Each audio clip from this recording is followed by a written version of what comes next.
شهر رمضان الذي أنزل فيه القرآن هدى للناس وبينات من الهدى والفرقان فمن شهد منكم الشهر فليصمه ومن كان مريضا أو على سفر فعدة من أيام أخر يريد الله بكم اليسر ولا يريد بكم العسر ولتكملوا العدة ولتكبروا الله على ما هداكم ولعلكم تشكرون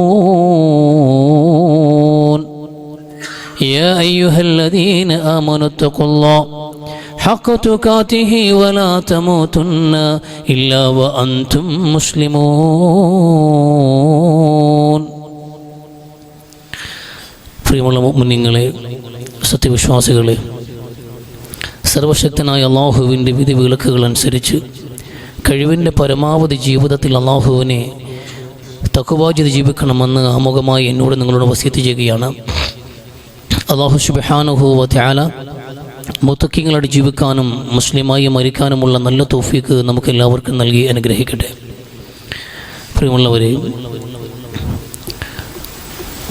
Mecca വിജയത്തെ തുടർന്ന് അതുവരെ ഇസ്ലാമിലേക്ക് വരാൻ മടിച്ചു നിന്നവരെല്ലാം കൂട്ടം കൂട്ടമായി ഇസ്ലാമിലേക്ക് കടന്നു വരാൻ ഒരുങ്ങിയ ഒരു സാഹചര്യം. ഇദാ ജാഅ നസ്റുല്ലാഹി വൽ ഫത്ഹ് വറഅയ്ത അന്നാസ യദ്ഖുലൂന ഫീ ദീനില്ലാഹി അഫ്വാജ. ഈ സന്ദർഭത്തെ വിശദീകരിച്ചുകൊണ്ടാണ് ഖുർആൻ ഇങ്ങനെ സംസാരിച്ചത്. പലരും കാത്തിരിക്കുകയായിരുന്നു.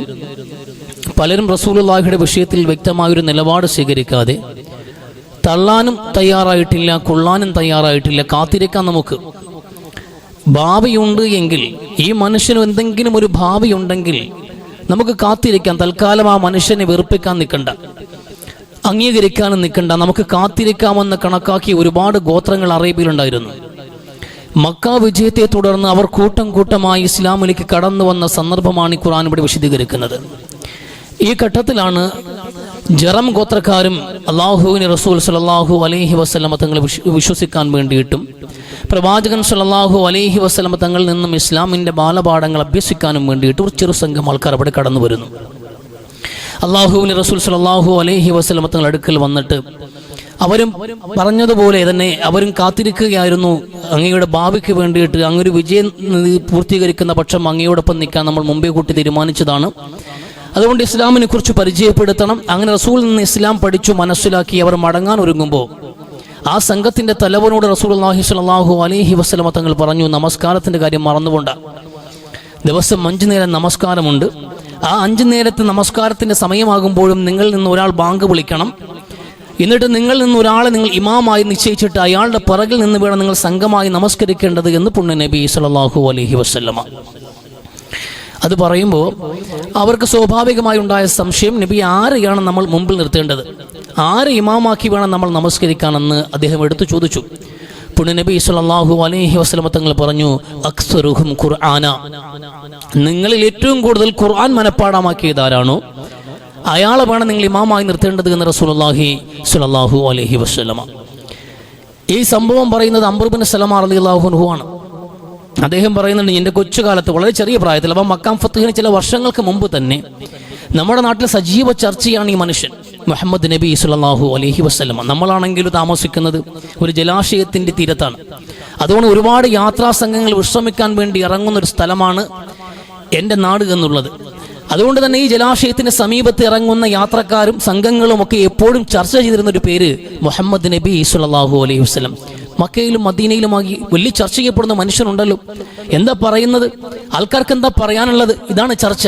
അത് പുതിയ ആശയവുമായിട്ട് വന്നിരിക്കുന്നു, ഒരു പുതിയ വിശ്വാസവുമായി വന്നിരിക്കുന്നു. മനോഹരമായ ചില വചനങ്ങൾ അയാൾ പഠിപ്പിച്ചുകൊണ്ടേയിരിക്കുന്നുണ്ട്. ചിലതൊക്കെ എനിക്കും അറിയാം എന്ന് പറഞ്ഞ് ചിലരൊക്കെ ചില വചനങ്ങൾ പഠിച്ചതൊക്കെ പാരായണം ചെയ്തു കൊടുത്തു. ആ വഴിയിൽ ഇരുന്ന് അവർ പാരായണം ചെയ്യുന്നതും ചർച്ച ചെയ്യുന്നതും കേട്ടിട്ട് ആ കുഞ്ഞു കാതുകളെ ശ്രദ്ധയോടെ കേട്ടതൊക്കെ മനഃപ്പാടമാക്കി. അതുകൊണ്ട് തന്നെ തൻ്റെ വാപ്പയടക്കമുള്ള സംഘം നാട്ടിലേക്ക് മടങ്ങി വന്നിട്ട് നമുക്കൊരു ഇമാമിനെ വേണം എന്ന് തീരുമാനിക്കുമ്പോൾ ആ കൂട്ടത്തിൽ അന്ന് ഏറ്റവും കൂടുതൽ ഖുർആൻ ബൈ ഹാർട്ടായിട്ടുള്ളത് ഞാൻ മാത്രമായിരുന്നു. എനിക്കന്ന് 6-7 വയസ്സ് മാത്രം പ്രായം. 6-7 വയസ്സുള്ള ഒരു കുട്ടിയായിരിക്കുമ്പോഴും ഖുർആൻ ഏറ്റവും കൂടുതൽ മനഃപ്പാടമാക്കിയത് ഞാനായതുകൊണ്ട് തന്നെ എന്നെ അവർ ഇമാമാക്കി നിർത്തി. എനിക്കാണെങ്കിലും ആകെയുള്ളത് ഒരു പുതപ്പ് മാത്രമാണ്. ആ പുതപ്പാണ്, ആ ഒരു പുതപ്പിന്റെ തുണ്ടാണ് എൻ്റെ വസ്ത്രം. അതാണെങ്കിലും മുട്ടുവരെ കഷ്ടിച്ചെത്തുന്നതാണ്. ഞാൻ നമസ്കരിക്കാൻ വേണ്ടി റുക്കൂയിലും സുജൂദിലും പോകുമ്പോൾ എൻ്റെ പൃഷ്ഠഭാഗം പുറത്തു വരും, എൻ്റെ പിൻഭാഗം ഓപ്പൺ ആവുകയാണ്. അത് മറ്റുള്ളവർക്ക് കാണാൻ കഴിയുന്ന പിറകെ നിൽക്കുന്നവർക്ക്. അവസാനം ഹയ്യ ഗോത്രത്തിൽപ്പെട്ട ഒരു സ്ത്രീ പറയുകയുണ്ടായി, എന്താണ് നിങ്ങളുടെ ഇമാമിന്റെ ആ പിൻഭാഗം ഒന്ന് മറക്കും നിങ്ങൾ,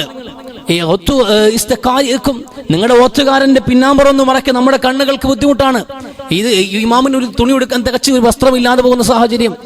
അങ്ങനെ ആ നാട്ടുകാരെല്ലാം കൂടെ ചേർന്നിട്ട് അവർ പിരിവിട്ട് പണമുണ്ടാക്കിയിട്ട് ആ പൈസയിൽ നിന്നൊരു കമ്മീസിന്റെ തുണി വാങ്ങി ഒരു കമ്മീസ് തച്ചി കുട്ടിക്ക് കൊടുത്തു ഇമാമ് നിൽക്കാൻ വേണ്ടിയിട്ട്. അംർ ഇബ്നു സലമ പറയുന്നുണ്ട്, ദാരിദ്ര്യവും പട്ടിണിയും ഒക്കെ നിറഞ്ഞ അന്തരീക്ഷത്തിൽ എനിക്ക് അന്ന് കിട്ടിയ ആ കുപ്പായമുണ്ടല്ലോ, ആ കുപ്പായം തന്നതുപോലത്തെ ഒരു സന്തോഷവും എൻ്റെ ജീവിതത്തിൽ പിന്നെ കിട്ടിയിട്ടില്ല എന്ന്. അത്ര നല്ല ആനന്ദം തോന്നിയിട്ടുണ്ട് ആ സമ്മാനം കൊണ്ട് എന്ന് അംർ ഇബ്നു സലമ റളിയല്ലാഹു അൻഹു. ഇവിടെ കുപ്പായത്തിന്റെ മഹത്വം പറയാനല്ലേ ഞാൻ ഇതിവിടെ പറഞ്ഞത്.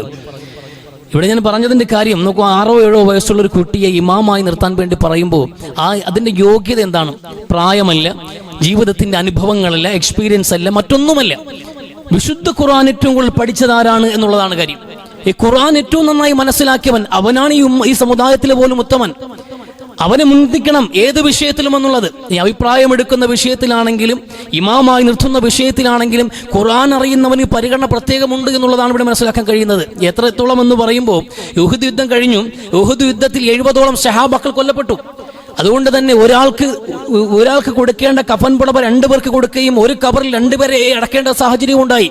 ഒന്നിലേറെ ആൾക്കാരെ ഒരു കബറിൽ അടക്കുന്ന സാഹചര്യം ഉണ്ടായപ്പോൾ അള്ളാഹുവിന്റെ റസൂൽ സ്വല്ലല്ലാഹു അലൈഹി വസല്ലം തങ്ങൾ കബറടക്കാൻ വേണ്ടി 2 പേരെ തയ്യാറാക്കുമ്പോൾ ആ 2ൽ ആരാണ് ഏറ്റവും കൂടുതൽ ഖുർആൻ മനസ്സിലാക്കിയിട്ടുള്ളത് എന്ന് ചോദിക്കും. ഇതിൽ ആരാ കൂടുതൽ ഖുർആൻ മനസ്സിലാക്കിയിട്ടുള്ളത്? ഖുർആൻ പഠിച്ച വ്യക്തി ആരാന്ന് റസൂൽ ചോദിക്കുകയും നബി ഇദ്ദേഹമാണ് കൂടുതൽ ഖുർആൻ അറിയുന്ന ആളെന്ന് പറഞ്ഞാൽ അയാൾക്കാണ് അതിൽ മുൻഗണന കൊടുത്തത് എന്ന് ചരിത്രത്തിൽ കാണാൻ കഴിയുന്നുണ്ട്.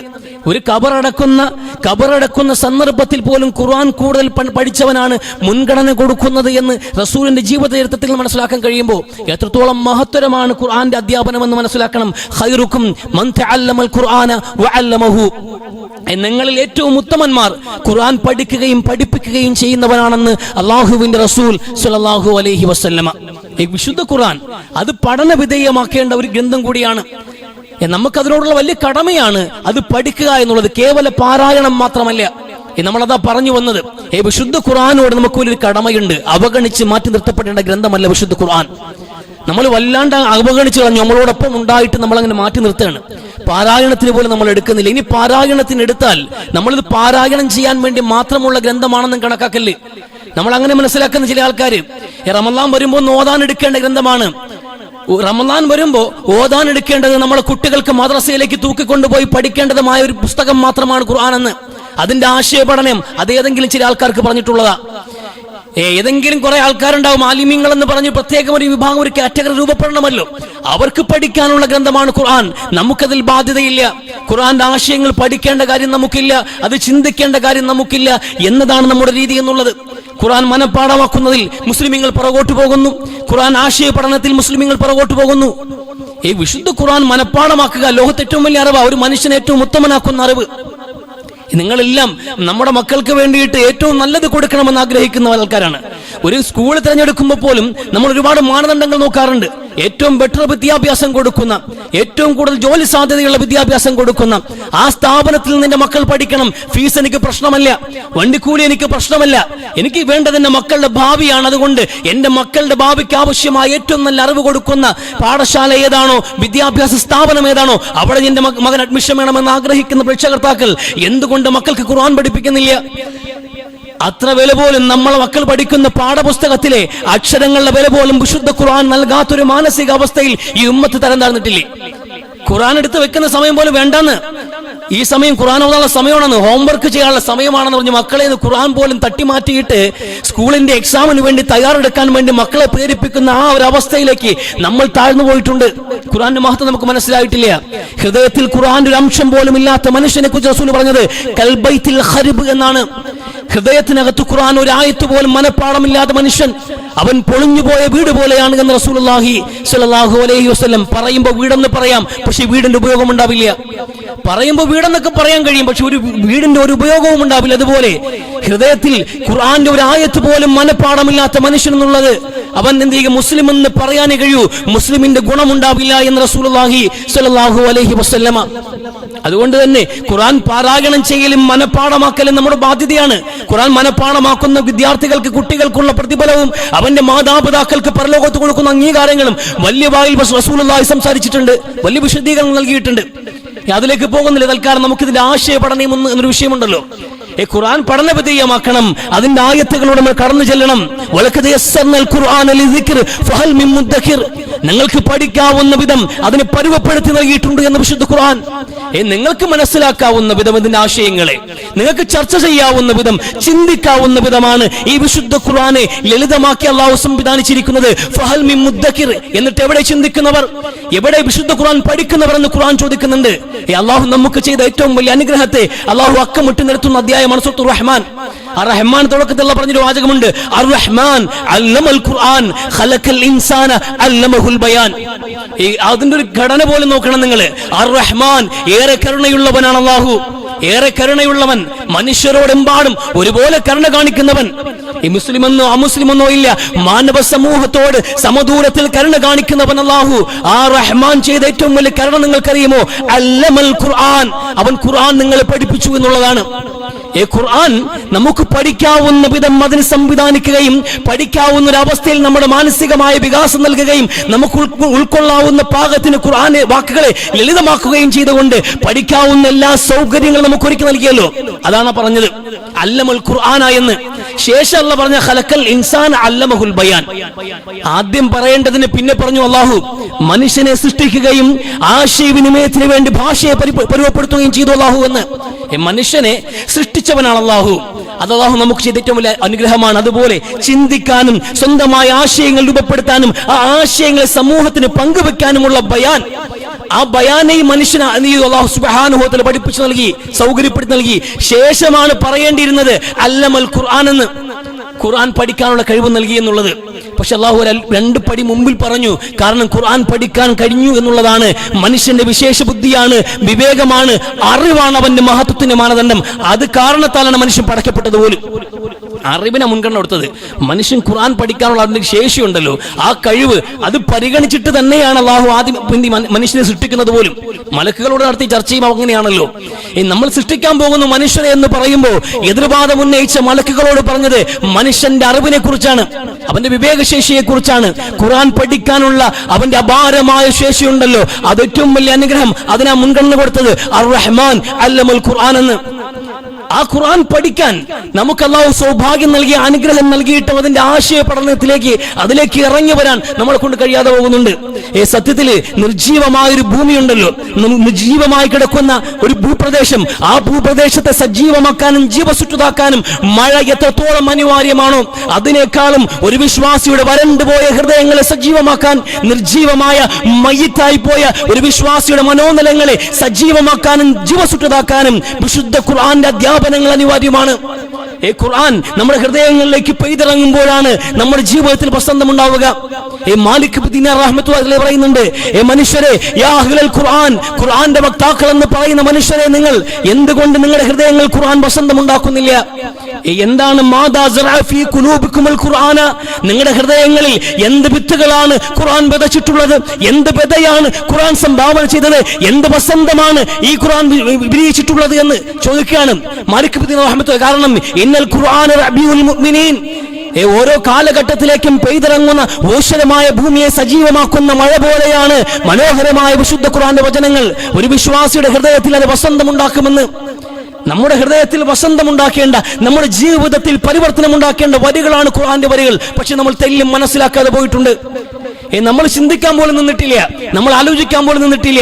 ഈ ഖുർആന്റെ വചനങ്ങൾ, ലൗ അൻസൽനാ ഹാദൽ ഖുർആന അലാ ജബലിൻ ലറഅയ്തഹു ഖാശിയൻ മുതസദ്ദിയൻ മിൻ ഖശിയത്തില്ലാ. ഈ ഖുർആൻ ഉണ്ടല്ലോ, നമുക്ക് അവതീർണമായ ഈ ഗ്രന്ഥം ഇതൊരു പർവ്വതത്തിന് മുകളിൽ ഇറങ്ങിയിരുന്നെങ്കിൽ ആ പർവ്വതം ഭയന്ന് വിറച്ച് പൊടിഞ്ഞു പോകുമായിരുന്നു എന്ന് ഖുർആൻ പറയുമ്പോ നമ്മുടെ ഹൃദയങ്ങൾ കരിമ്പാറയെക്കാളും കടുത്തു പോയിട്ടില്ലേ? നമ്മൾ ഈ ഖുർആന്റെ ആയത്തുകൾ ആകർഷിക്കുന്നില്ല, അതിന്റെ ആയത്തുകളുടെ ആശയങ്ങൾ നമ്മൾ ചിന്തിപ്പിക്കുന്നില്ല, നമ്മുടെ കണ്ണുകൾ തുറക്കാൻ തയ്യാറാകുന്നില്ലെങ്കിൽ മനുഷ്യരെ നമ്മൾ കരിമ്പാറയേക്കാൾ മോശമാണ്. ഈ പാറ പോലെ എന്ന് പറയാൻ കഴിയില്ല. പാറയുടെ പുറത്ത്, പർവ്വതങ്ങളുടെ പുറത്താണ് ഖുർആൻ ഇറക്കിയതെങ്കിൽ അത് ഭയന്ന് വിറച്ചിട്ട് പൊടിഞ്ഞു പോകുമായിരുന്നു. അത്രയും ഗംഭീരമായ വചനങ്ങൾ. ഇന്നാ സനുൽഖി അലൈക ഖൗലൻ സഖീല. ഈ പ്രവാചകരെ അങ്ങക്ക് അവതീർണമാകുന്ന ഈ വാചകങ്ങൾ ഉണ്ടല്ലോ, ഈ വചനങ്ങൾ അത് ഗംഭീരമാണ് കേട്ടോ, അതെന്ന് കനഗാംഭീര്യമുള്ളതാണെന്ന്, ആശയ സമൃദ്ധമാണ് എന്ന്. അർദ്ധഗർഭമായ ഈ അല്ലാഹുവിന്റെ വചനങ്ങൾ കരിമ്പാറയെ പോലും തുറന്നു കളയാവുന്ന പദം ശക്തമാണെങ്കിൽ മനുഷ്യരെ നിങ്ങളെ ഹൃദയങ്ങൾക്ക് എന്തുകൊണ്ട് കുലുക്കമില്ല എന്ന ചോദ്യം നമ്മുടെ ഹൃദയങ്ങളെ ബാധിക്കുന്നില്ല. ഈ വിശുദ്ധ റമദാൻ മാസം കടന്നു വന്നിട്ട് പോലും വിശുദ്ധ ഖുർആനിലൂടെ സഞ്ചരിക്കാൻ നമ്മളെ കൊണ്ട് കഴിയുന്നില്ല. അതിന്റെ ഒരു ആയത്തിന്റെ അർത്ഥം പോലും മനസ്സിലാക്കാനോ ചിന്തിക്കാനോ നമുക്ക് കഴിയുന്നില്ല. എത്ര കഷ്ടമാണ് ആലോചിക്കണം. എന്നാൽ ജിന്നുകൾ പോലും, ഈ ഭൂതവർഗം പോലും ഒരു വേള ഭയന്നു പോയ വാചകങ്ങളാണ്. പ്രവാചകരെ പറഞ്ഞു കൊടുക്കണം, അള്ളാഹുവിന്റെ ഭാഗത്ത് നിന്ന് സന്ദേശം വന്നിട്ടുണ്ട്. ജിന്നുകൾപ്പെട്ട ഒരു കൂട്ടം ആൾക്കാർ ഞാൻ ഖുർആൻ ഓതുമ്പോ ആ ഖുർആൻ കേട്ടു എന്ന്. ജിന്നുകൾ ഖുർആൻ കേട്ടിട്ട് നിന്നുപോയി, അത്ഭുതപ്പെട്ടുപോയി. ഈ വാചകങ്ങൾ അത്ഭുതകരമായ വാചനങ്ങളാണല്ലോ ഇത്, അത്ഭുതകരമായ വചനങ്ങളാണ്. അത്ഭുതകരമായ ഖുർആനിക വചനങ്ങൾ നമ്മൾ ഇതാ കേട്ടിരിക്കുന്നു എന്ന്. നമ്മൾ അല്ലാഹുവിൽ വിശ്വസിക്കുന്നു, പടച്ചവൾ നമ്മൾ പങ്കുചേർക്കില്ല എന്ന്. ഭൂതങ്ങളെ പോലും കീഴടക്കിയ വിശുദ്ധ വാചകം മനുഷ്യരെ നമ്മൾ തെല്ലും സ്വാധീനിച്ചില്ല എന്ന് പറയുന്നത് അത്ഭുതം തന്നെയാണ്. ഒരിക്കൽ ജിന്നുവർഗത്തിൽപ്പെട്ട ഒരാള് പ്രവാചകന്റെ അടുക്കലേക്ക് കടന്നു വന്നു. നബിയെ ക്ഷണിച്ചു കൊണ്ടുപോയി എന്ന് സഹീഹ് മുസ്ലിം. നബിയെ ക്ഷണിച്ചു കൊണ്ടുപോയി എന്തിനാ? ഖുർആൻ ഓതി കേൾപ്പിക്കാൻ. ആ സംഘത്തിന് ഖുർആൻ പഠിപ്പിക്കാൻ വേണ്ടി റസൂലിനെ ക്ഷണിച്ചു കൊണ്ടുപോയി. അല്ലാഹുവിന്റെ റസൂൽ മറ്റൊരു അവസരത്തിൽ പറയുന്നുണ്ട്, സൂറത്തുർ റഹ്മാൻ ശഹാബത്തിന് മുമ്പിൽ ഓതി. അറൂസുൽ ഖുർആൻ എന്നറിയപ്പെടുന്നത് ഖുർആന്റെ മണവാളൻ എന്ന്. ഖുർആന്റെ മണവാളൻ എന്നറിയപ്പെടുന്ന മനോഹരമായ അധ്യായം സൂറത്തുർ റഹ്മാൻ. ആ റഹ്മാൻ ഇങ്ങനെ ഓതി കേൾപ്പിച്ചിട്ട് റസൂൽ പറയാണ്, നിങ്ങളെക്കാളും നല്ല ശ്രോതാക്കൾ ജിന്നുകളായിരുന്നു എന്ന്. നിങ്ങളെക്കാൾ നല്ല ശ്രോതാക്കൾ ജിന്നുകളായിരുന്നു എന്ന്. എന്തുകൊണ്ട്? നിങ്ങൾ ഈ രണ്ട് നിഅമത്തുകളെ, ഈ രണ്ട് ആയാത്തുകൾ ഏതിനെയാണ് നിങ്ങൾ കളവാക്കുന്നത് എന്ന് ചോദിക്കുന്ന ഓരോ ആവർത്തി വരുമ്പോഴും, ആയത്തുകൾ ആവർത്തി ഓതുമ്പോഴും ജിന്നുകൾ പ്രതികരിക്കുമായിരുന്നു. അവർ പറയുമില്ല, അല്ലാഹുവേ നിന്റെ ഈ ആയാത്തുകൾ ഒന്നിനെയും ഞങ്ങൾ കളവാക്കുന്നില്ല, ഫലക്കൽ ഹംദ്, നിനക്കാണ് സർവസ്തുതിയുമെന്ന് ഓരോ തവണയും എന്ന ആയത്ത് ഓതുമ്പോ ജിന്നുകൾ പ്രതികരിച്ച് കേട്ടിട്ടുണ്ട്. പക്ഷെ നിങ്ങൾ മിണ്ടാതിരിക്കുകയാണല്ലോ മനുഷ്യരെ എന്ന് സഹാബാക്കളോടൊപ്പം നബി സല്ലല്ലാഹു അലൈഹി വസല്ലമ. ഞാനിവിടെ പറഞ്ഞു വന്നത്, മനുഷ്യരായ നമ്മുടെ മുമ്പിലേക്ക് അല്ലാഹുവിന്റെ കലാം ഉണ്ടായിട്ടും, നമ്മളോടൊപ്പം ഉണ്ടായിട്ടും, അതിന്റെ ഒരു വാചകം പോലും പഠിക്കാൻ, അതിന്റെ ആശയത്തെക്കുറിച്ച് ചിന്തിക്കാൻ, ആ ചിന്തകൾ നമ്മുടെ ഹൃദയത്തിൽ ഉടക്കാൻ നമുക്ക് നേരമായിട്ടില്ല. ജിന്നുകളെ പോലും കീഴടക്കി, പർവ്വതങ്ങളെ പോലും പറപ്പിച്ച വചനം രാജകൊട്ടാരത്തിലേക്ക് പോലും കടന്നു എന്നിട്ട് അതിനെ കീഴടക്കി പോന്നിട്ടുണ്ട് വിശുദ്ധ ഖുർആൻ. ഹബശയിലേക്ക് മുസ്ലിമീങ്ങൾ ആദ്യകാലത്ത് ഹിജ്റ പോയി, നിവർത്തിയില്ല ജീവിക്കാൻ. മക്കയിൽ ജീവിക്കാൻ നിവർത്തിയില്ലാത്തത് കൊണ്ട് ഹബശയിൽ നജ്ജാഷി രാജാവിന്റെ കീഴിൽ അഭയം പ്രാപിക്കുമ്പോ അവിടെ കടന്നു വന്നവരെല്ലാം വിഘടനവാദികളും വർഗീയവാദികളും ഭീകരകൂട്ടങ്ങളുമാണെന്ന് പറഞ്ഞുകൊണ്ട് അവരെ അവിടെ നിന്ന് പുറത്താക്കി മക്കയിൽ കൊണ്ടുവന്ന് പിന്നെയും ക്രൂരമായി മർദ്ദിക്കാൻ വേണ്ടിയിട്ട് അവരെ തിരിച്ചു പിടിക്കാൻ വേണ്ടി അംർ ബിൻ ആസ് റളിയല്ലാഹു അൻഹുവിന്റെ നേതൃത്വത്തിൽ, അന്ന് ഇസ്ലാമിന്റെ ശത്രുവാ, ഇസ്ലാമിന്റെ കൊടിയ ശത്രു, മുസ്ലിമീങ്ങളെ ആക്രമിക്കുന്നതിൽ മുൻപന്തിയിലുള്ള വ്യക്തി. അത് മാത്രമല്ല, നജ്ജാഷി രാജാവുമായിട്ട് വ്യക്തിപരമായ സ്വകാര്യ ബന്ധങ്ങൾ കൂടി അദ്ദേഹത്തിനുണ്ട്. അതുകൊണ്ടാണ് അദ്ദേഹത്തിന്റെ ലീഡർഷിപ്പിൽ ഒരു സംഘം ആൾക്കാരെ വിട്ടത്. ഹബശയിലേക്ക് വന്നിട്ട് പറഞ്ഞു, രാജാവേ പ്രശ്നക്കാരാണ് വന്നിട്ടുള്ളത്, നമ്മുടെ നാട്ടുകാരാണ് ഇവിടെ വന്നത്, നിങ്ങൾ അഭയം കൊടുത്ത കുറെ ആൾക്കാരുണ്ട്, 19 ആൾക്കാർ. ആ നാട്ടിൽ വലിയ കുഴപ്പമുണ്ടാക്കി, ചിത്രതയുണ്ടാക്കി, സമൂഹത്തിന്റെ ഐക്യവും കെട്ടുറപ്പും നശിപ്പിച്ചവന്മാരാണ് അവർ. അവർക്കൂടെ അഭയം കൊടുക്കാൻ പാടില്ലെന്ന്. അങ്ങനെ അഭയാർത്ഥികളായി വന്നവരെ പുറത്താക്കാൻ വേണ്ടി നജ്ജാഷി തീരുമാനിച്ചിട്ട് അവരെ വിളിച്ചു വരുത്തി. നിങ്ങൾക്കതിൽ വ്യാപകമായ പരാതി വന്നിട്ടുണ്ട്, നിങ്ങളുടെ നാട്ടുകാർ നിങ്ങളെ കുറിച്ച് മോശം പറയുന്നുണ്ട്, ഇവിടെ അഭയം നൽകാൻ ബുദ്ധിമുട്ടാണെന്ന് പറയുമ്പോൾ ജാഫർ ബിൻ അബി ത്വാലിബ് റളിയല്ലാഹു അൻഹു എഴുന്നേറ്റുന്നുണ്ട്, മനോഹരമായ ഒരു പ്രഭാഷണം നടത്തി. നമ്മളെ കേട്ടിട്ട് തീരുമാനിക്കാൻ, നമ്മളൊന്ന് കേൾക്കണം. പരാതിക്കാരെ കേട്ടുള്ള താങ്കൾ, അതുകൊണ്ട് നമ്മളെ ഒന്ന് കേൾക്കാനും പറഞ്ഞിട്ട് ജീവിതത്തിൽ അന്നോളം ചെയ്തു പോയിട്ടുള്ള ആ ഭാസത്തരങ്ങൾ, ജീവിതത്തിൽ ജഡം തിന്നുകയും അതോടൊപ്പം കുടുംബബന്ധങ്ങൾ മുറിക്കുകയും ശക്തൻ ദുർബലനെ ചൂഷണം ചെയ്യുകയും ചെയ്തുകൊണ്ട് വളരെ മേച്ഛമായ രൂപത്തിൽ ജീവിച്ചിരുന്ന ഒരു സമൂഹത്തെ, ആ സമൂഹത്തെ മനോഹരമായി സംസ്കരിച്ചെടുത്തിട്ട് രക്തബന്ധത്തിന് വില കൽപ്പിക്കുന്ന, അല്ലാഹു അല്ലാത്ത, ഏകദൈവത്തെ അല്ലാത്ത മറ്റൊന്നിനെയും ആരാധിക്കാൻ പാടില്ലാത്ത, ജഡത്തെ ഭക്ഷിക്കാൻ പാടില്ല, മദ്യം ഉപയോഗിക്കാൻ പാടില്ല, അത്തരത്തിൽ കടന്നുകൂടിയ ജീർണതകളെല്ലാം തുടച്ചു നീക്കിയിട്ട് നല്ല ഉത്തമന്മാരായ മനുഷ്യരാക്കി നമ്മളെ വാർത്തെടുത്തൊരു പ്രവാചകൻ. ആ പ്രവാചകൻ കൊണ്ടുവന്ന വേദപുസ്തകം എവിടെയാണ് രാജാവേ ഏറ്റവും വലിയ കുഴപ്പത്തിന് കാരണമാവുക എന്ന്? ഖുർആനെ കുറിച്ചും ഖുർആൻ കൊണ്ടുവന്ന പരിവർത്തനത്തെ കുറിച്ചും പറയുമ്പോൾ എന്താണ് നിങ്ങൾക്ക് വന്ന വാചകം, നിങ്ങളുടെ പ്രവാചകൻ പഠിപ്പിച്ച അധ്യാപനങ്ങൾ ഒന്ന് കേൾക്കട്ടെ ഞാനെന്ന് നജ്ജാശി പറയുമ്പോൾ സൂറത്തുൽ അങ്കബൂത്ത്, സൂറത്തുൽ കഹഫ്, സൂറത്തുൽ മറിയം അങ്ങനെ തുടങ്ങിയിട്ട് നിരവധി ആ അധ്യായങ്ങൾ അതിനോടകം ഇറങ്ങിയിട്ടുള്ളതും അദ്ദേഹം പഠിച്ചതുമായ അധ്യായങ്ങൾ ഓതാൻ തുടങ്ങി. അദ്ദേഹം പാരായണം ചെയ്യുമ്പോൾ അത്ഭുതം കൂടി ആ മനുഷ്യൻ ഇനിയും പോരട്ടെ, ഇനിയും കേൾക്കട്ടെ എന്ന് പറഞ്ഞുകൊണ്ട് നജ്ജാശി രാജാവ് ആ കൊട്ടാരത്തെ മനോഹരമായി ഖുർആൻ കൊണ്ട് അലങ്കരിക്കുന്ന നിമിഷത്തെ ആസ്വദിച്ചുകൊണ്ട് പറയുന്നു, ഇനിയും കേൾക്കണം എനിക്ക്. അദ്ദേഹത്തിന്റെ രണ്ട് കണ്ണുകളും നിറഞ്ഞ് കണ്ണീര് പുറത്തേക്ക് ഒഴുകിക്കൊണ്ടേയിരുന്നു. ഇത് ഖുർആൻ പറഞ്ഞു, എന്ന് വിശുദ്ധ ഖുർആൻ. അഹ്ലി കിതാബികൾപ്പെട്ട മനസ്സിൽ ശുദ്ധതയുള്ള ക്ഷമായി ചിന്തിക്കുന്ന മനസ്സാക്ഷിക്കുത്തുള്ള മനുഷ്യരുണ്ടല്ലോ, ഈ ഖുർആന്റെ വാചകങ്ങൾ കേട്ട് കഴിഞ്ഞാൽ മനസ്സിലാക്കിയ സത്യങ്ങളെ കുറിച്ച് ഓർക്കുമ്പോൾ ആ ഖുർആന്റെ വാചകങ്ങൾ അവരെ കണ്ണുകളെ നനയിക്കുക തന്നെ ചെയ്യുമെന്ന് വിശുദ്ധ ഖുർആൻ നജ്ജാശിയെ കുറിച്ച്. എന്നിട്ട് അവരുടെ പ്രതികരണം എന്താണ്? അല്ലാഹുവേ, ഞങ്ങളിതാ വിശ്വസിച്ചിരിക്കുന്നു,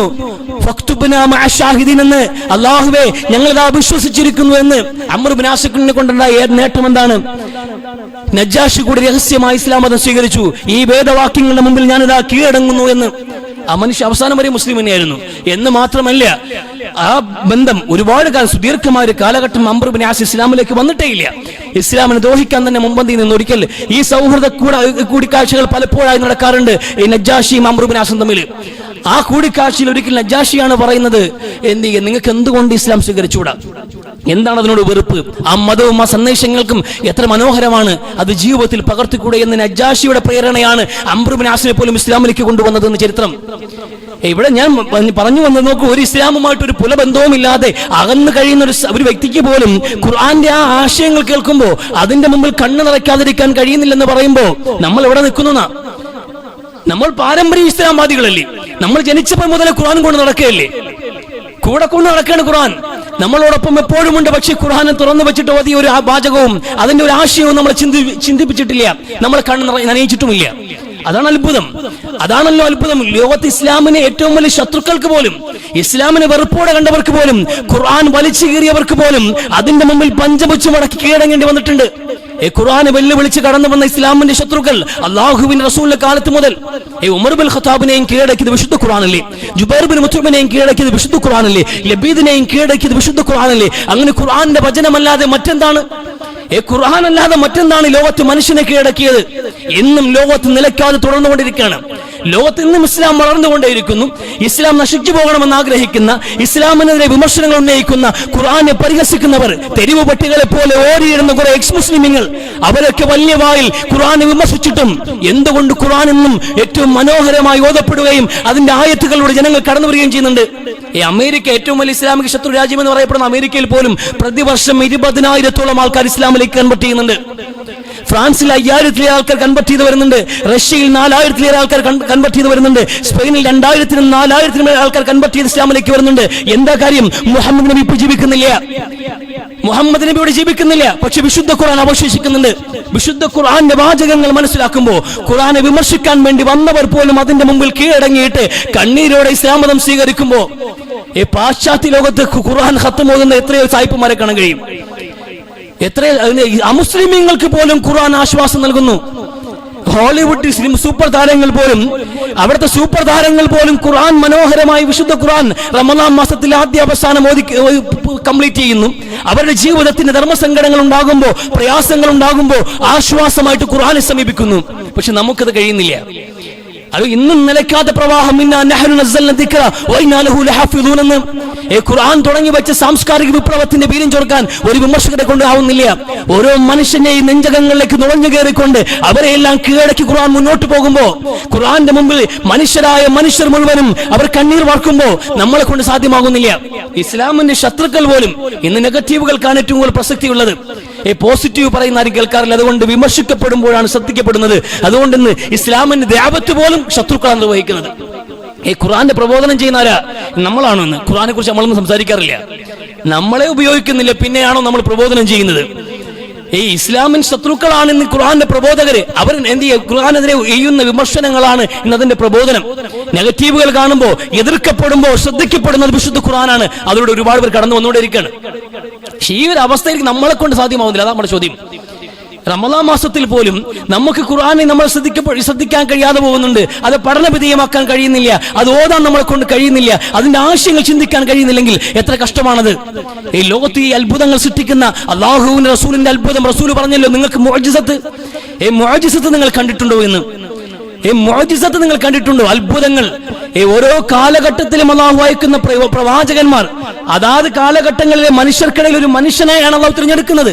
അതുകൊണ്ട് തന്നെ ഒരു സുപ്രഭാതത്തിൽ എഴുന്നേറ്റ് പറയണം ഞാൻ പ്രവാചകനാണ് എന്ന് പറഞ്ഞാൽ സാധാരണക്കാരന്റെ ബുദ്ധി അംഗീകരിക്കില്ല.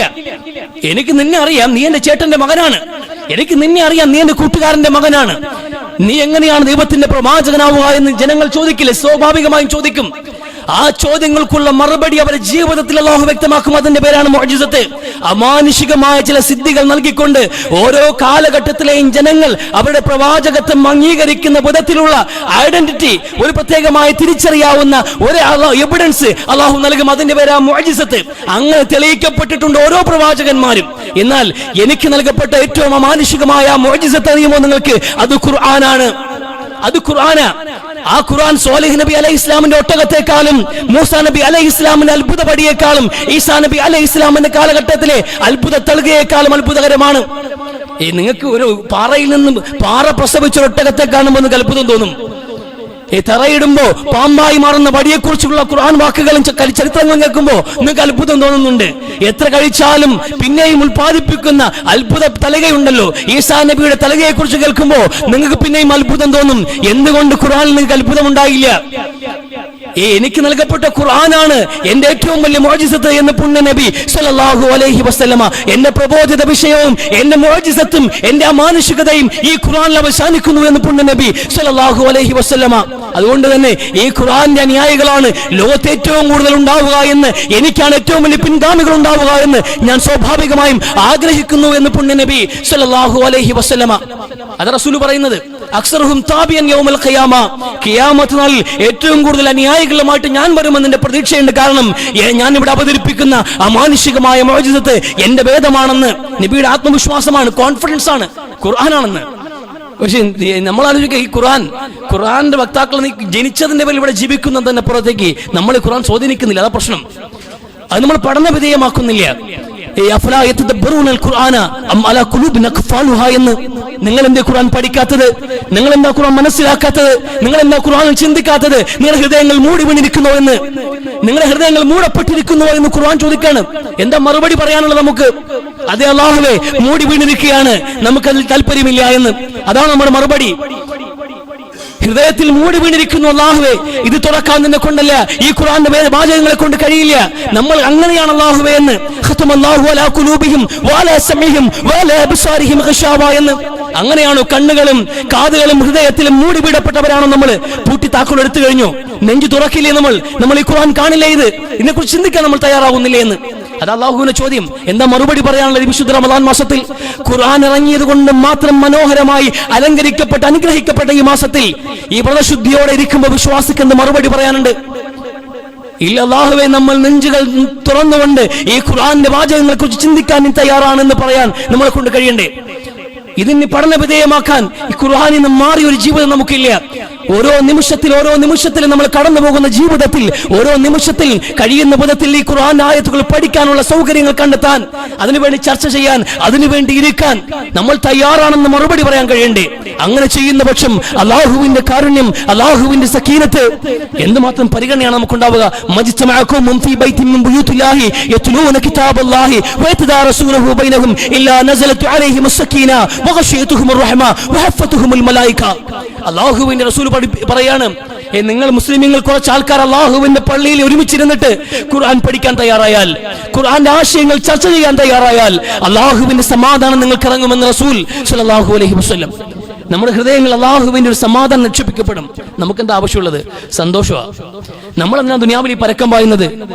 എവിടെയോ നഷ്ടപ്പെട്ടു പോയ സന്തോഷത്തിന് വേണ്ടിയാണ്. നമ്മൾ ഒരുപാട് ശ്രമിച്ചു നോക്കുന്നില്ല. കണ്ട ബാങ്കുകളിൽ നിന്നൊക്കെ നമ്മൾ ലോൺ എടുത്തിട്ടുണ്ട്. ലോണുകൾ എടുത്തെടുത്ത് നമ്മൾ വീടുണ്ടാക്കി, വലിയ വീടുണ്ടാക്കി, സമാധാനം കിട്ടുന്നില്ല. വാഹനം വാങ്ങിച്ചു നോക്കി, സമാധാനം കിട്ടുന്നില്ല. ഉള്ള വാഹനം വിറ്റു, അതിനേക്കാൾ കൂടിയ കാർ വാങ്ങിച്ചു, മനോഹരമായി മതിൽ കെട്ടിപ്പോക്കി, അത് ഇടിച്ചിട്ട് പിന്നെയും മതിൽ വെച്ചു, അതിന് സമാധാനം കിട്ടില്ല. അപ്പൊ ഗേറ്റ് ഒന്നുകൂടെ മാറ്റി. അങ്ങനെ ലക്ഷങ്ങൾ പൊടി പൊടിച്ചുകൊണ്ട് വലിയ വലിയ ഭവനങ്ങൾ ഉണ്ടാക്കി, മനോഹരമായ ഗേറ്റുകളും പുൽത്തകടികളും നമ്മൾ ഉണ്ടാക്കി, വില കൂടിയ വാഹനങ്ങളിൽ സദാസമയം എസിയിൽ നമ്മൾ യാത്ര ചെയ്തു, പള്ളിക്കകത്ത് എസി വെച്ച് നോക്കി, ഇപ്പോഴും സമാധാനം കിട്ടുന്നില്ല. ജീവിതത്തിൽ സന്തോഷം അനുഭവിക്കാൻ കഴിയാതെ പോയവരാണ് നമ്മള്. പണ്ട് കാലങ്ങളിലൊക്കെ സാധാരണക്കാരന്റെ ജീവിതത്തിൽ വർഷത്തിൽ 2 ദിവസം മാത്രം ഇറച്ചി വാങ്ങിച്ചിട്ട്, അതും 1 കിലോ വാങ്ങിച്ചിട്ട്, ഒരു കുടുംബത്തിലെ 8-10 പേര് സുഭിക്ഷമായി തിന്നിട്ട്, ആ ഇറച്ചിക്കറി വേവുന്ന സമയം മുതൽ അത് വെന്തിറങ്ങി കഴിക്കുന്നത് വരെയും ആഘോഷിച്ച വീടുകൾ കടന്നുപോയിട്ടുണ്ട്. എന്നും മാംസാഹാരം തിന്ന് മടുത്തിട്ട് പുറത്തേക്ക് വലിച്ചെറിയുന്ന വേസ്റ്റുകൾ ഉണ്ടല്ലോ, അന്നത്തെ കണക്കിന് പോലും വരില്ല, അന്ന് വാങ്ങിച്ച കണക്ക് പോലും വരില്ല. അത്രത്തോളം ധനാഢ്യരായി ആഡംബര ജീവിതത്തിൽ ജീവിച്ചിട്ടും അന്നത്തെ സന്തോഷം നമുക്ക് ഇന്ന് കിട്ടുന്നില്ലെങ്കിൽ കാര്യം എന്താണ്? നമ്മൾ അകന്നകന്നു പോയിട്ടുണ്ട് അള്ളാഹുവിൽ നിന്ന്, ഈ ഭേദത്തിൽ നിന്ന്. നമുക്ക് സമാധാനം വേണ്ടോ? അള്ളാഹുവിൻ നിക്ഷേപമാണ് സമാധാനം, അല്ലാതെ എവിടെയാണ് നിങ്ങൾ വിൽക്കാൻ വെച്ചത് കണ്ടത്? സന്തോഷവും സമാധാനവും വിൽക്കാൻ വെച്ചൊരു മനുഷ്യൻ നിങ്ങൾ കാണിക്കുക ഈ ദുനിയാവിൽ. ആർക്കും വിൽക്കാൻ കഴിയില്ല, ആർക്കും വിൽക്കാൻ കഴിയില്ല. ആധുനിക മനഃശാസ്ത്രത്തിന്റെ ഉപജ്ഞാതാവ് പോലും ആത്മഹത്യ ചെയ്ത ലോകത്ത് അവിടെ നമ്മൾ ജീവിക്കുന്നത്.